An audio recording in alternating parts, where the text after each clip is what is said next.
Young and the Restless, spoilers. Oh my God, welcome back to our channel, besties. Today is Tuesday, a beautiful day to absolutely lose our minds together. I am literally filming this while I am running errands because I just had to jump on here and vent before I spontaneously combust. You guys, I am deceased. Stop what you are doing right this very second because we need to talk about this now.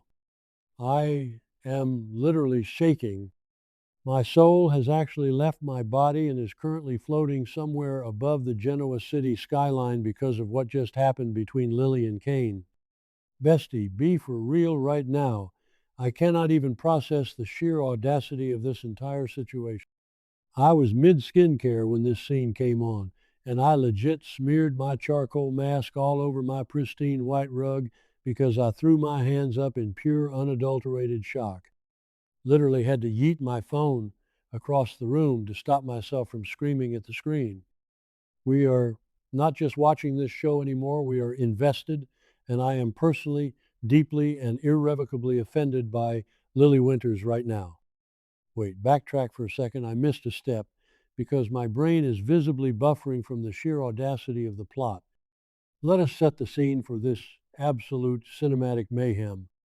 We are at Lily's house, right? The vibes are tense, the lighting is weirdly romantic, and then there's a knock at the door, and who is standing there? Kane Ashby, straight up holding a bottle of wine like he is just dropping by for a casual Tuesday night Netflix binge and not like he literally just blackmailed her entire family. He looks at her, gives her that classic Kane smolder, and basically tells her she looks beautiful. I am genuinely hyperventilating right now. The man extorted her for control of Chancellor Winters using her Uncle Malcolm's bone marrow, and he is showing up with a Cabernet. They are officially on my do not perceive list. I am so done. Oh, hold on. I should have mentioned this earlier, but they open the wine and start sipping it, and suddenly they are having this super domestic, cozy chat about the twins.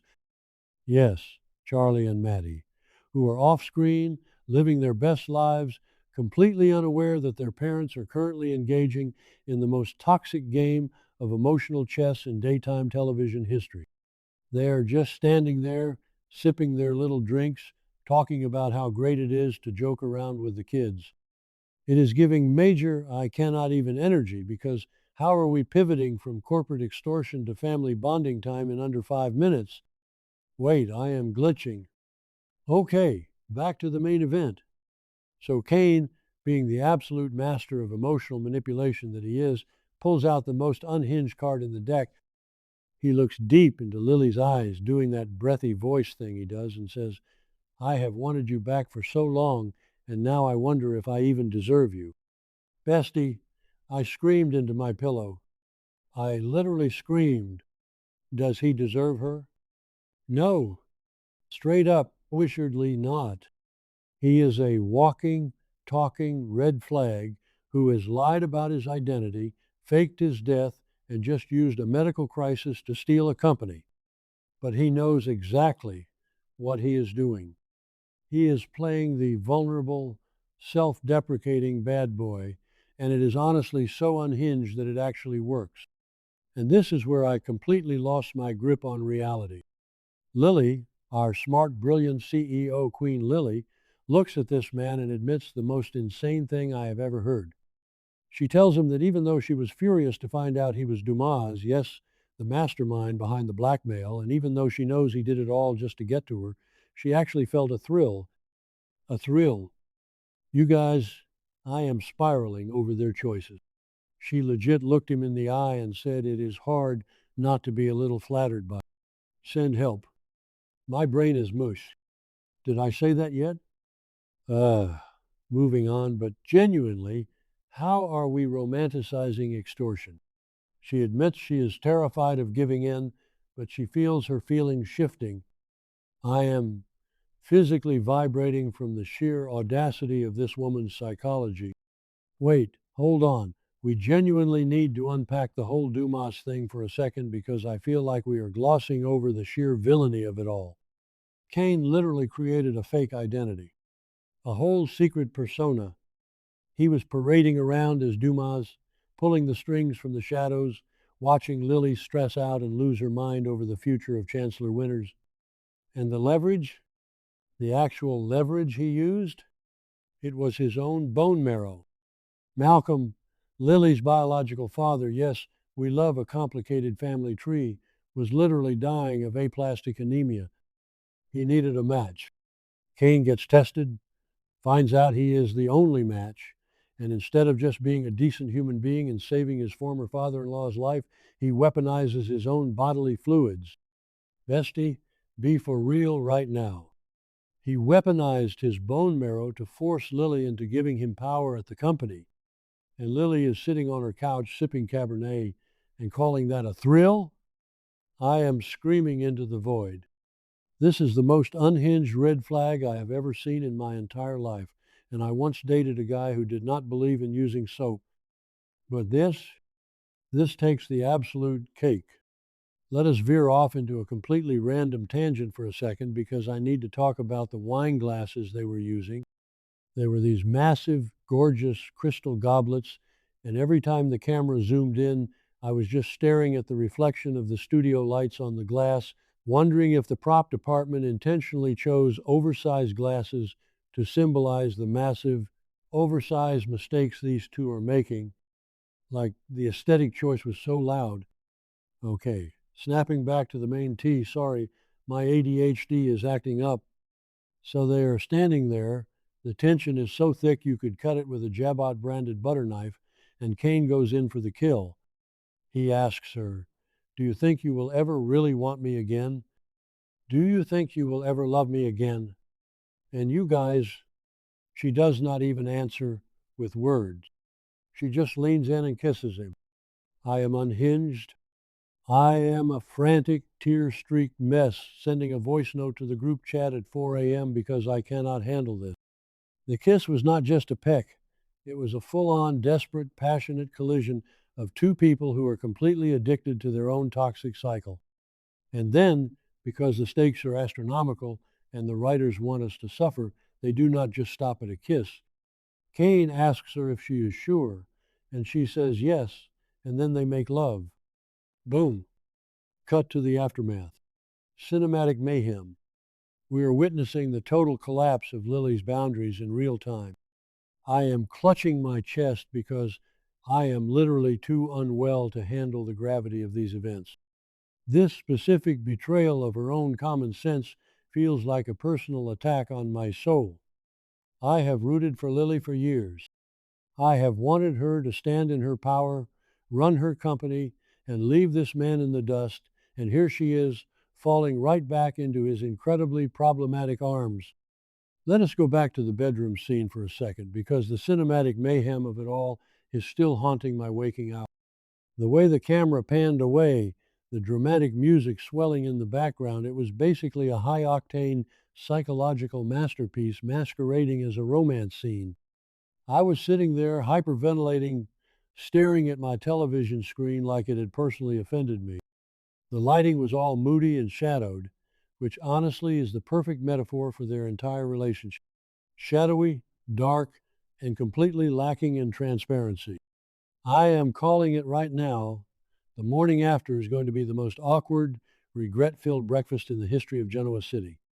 She is going to wake up, look at his sleeping face, and suddenly remember that she is the CEO of a massive conglomerate and he is a manipulative extortionist.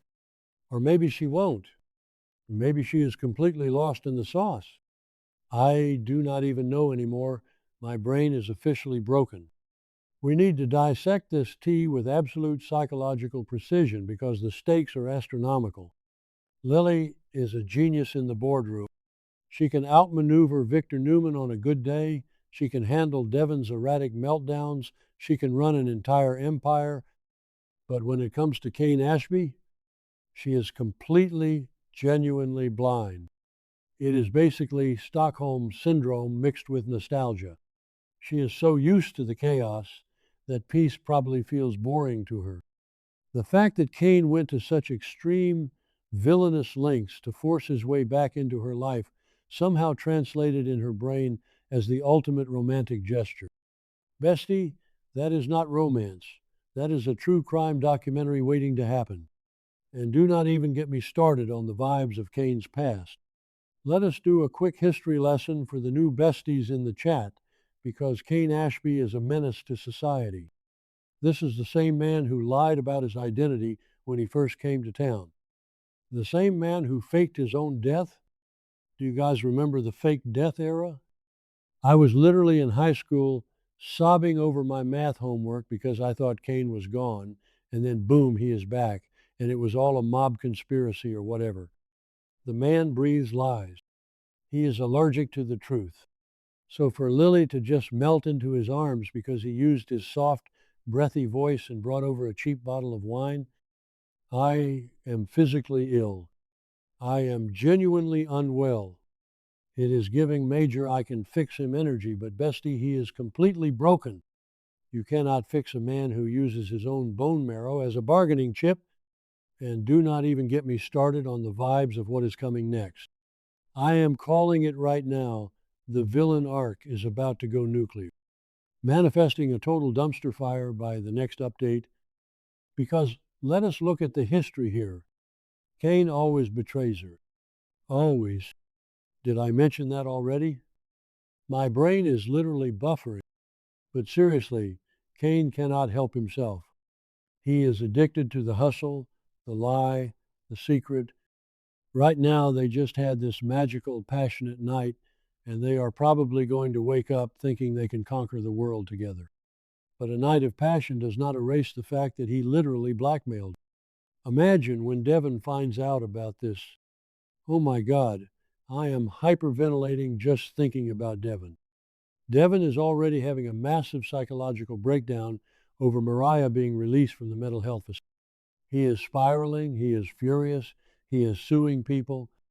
When he finds out that his sister, the co-CEO of Chancellor Winters, just slept with the man who held their Uncle Malcolm's life hostage, the fallout is going to be apocalyptic.